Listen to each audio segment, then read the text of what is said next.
2018 is proving to be a summer of extremes. Much of the planet, from Japan to Portugal to Montreal, is suffering through heat waves and aggressive wildfires as far north as the Arctic Circle have ripped through communities. Scientists will admit you can't point to a single event as evidence of climate change, but you can sure look at trends.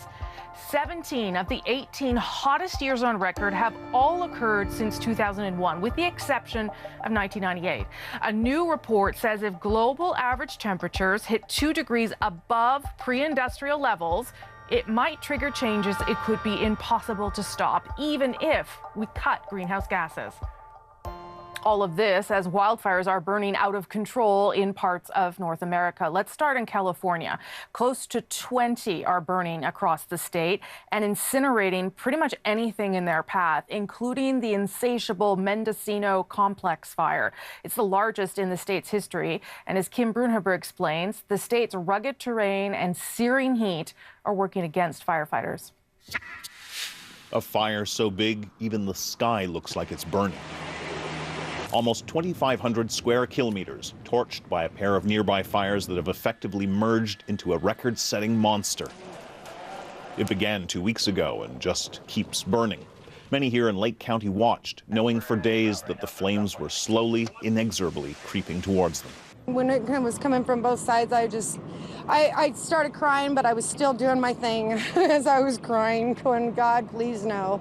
The record-setting fire has drawn a record number of firefighters, more than 14,000 of them. Still, the fire has been leaping barriers, both natural and man-made. This fire was dictating where it went. The fire was in command, and these folks were just reacting. They were not in charge of the fire, just the opposite of what we used to see in the old days. Making the problem worse, hot weather and an inaccessible landscape. It's really deep terrain in there, okay? So we're not able to put ground personnel in some of those areas. The other problem, at least according to President Trump, is a lack of water. The fires were, he tweeted Monday, made so much worse by the bad environmental laws which aren't allowing massive amounts of readily available water to be properly utilized. Those actually battling the flames disagree. We do have lots of water, yes. According to CAL FIRE, the real problem is climate change. Of the 5 largest wildfires in state history, 4 have occurred since 2012. The task now, to keep the fire in the hills and forests to the north and stop it from nibbling into residential areas to the south. Fire officials say they're slowly making progress, but say they expect the fire to burn for the rest of August. So many who live in the fire's path, who decided not to evacuate, tonight sleep with their shoes by their bed. Kim Brunhaber, CBC News, Los Angeles. Well, the hot, dry weather is feeding wildfires here in Canada, too.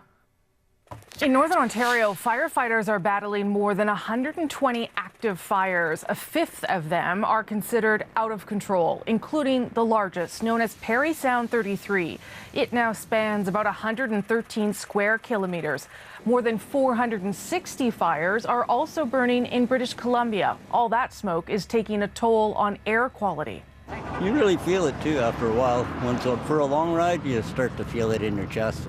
Fast-moving flames led to a state of emergency in the Nanaimo Lakes area on Vancouver Island.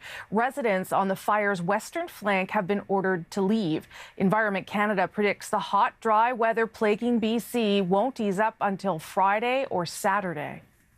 There were 100 heat warnings in effect across the country still today.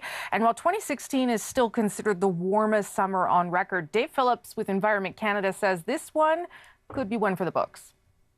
If you look at it globally in the Northern Hemisphere, there's something about this summer that seems rather unusual. It's almost like a global heat wave that we are seeing across the world. We're seeing temperatures being broken in places that you just don't expect it. In Japan, in both Koreas, we're seeing it north of the Arctic Circle. Death Valley, California had the warmest temperature of any place on this planet in recorded history in July, with 4 days where the temperature was above 53. Phillips says a couple decades from now, heat waves like the one we're seeing now won't even be considered extreme. They'll just be described as typical summer weather.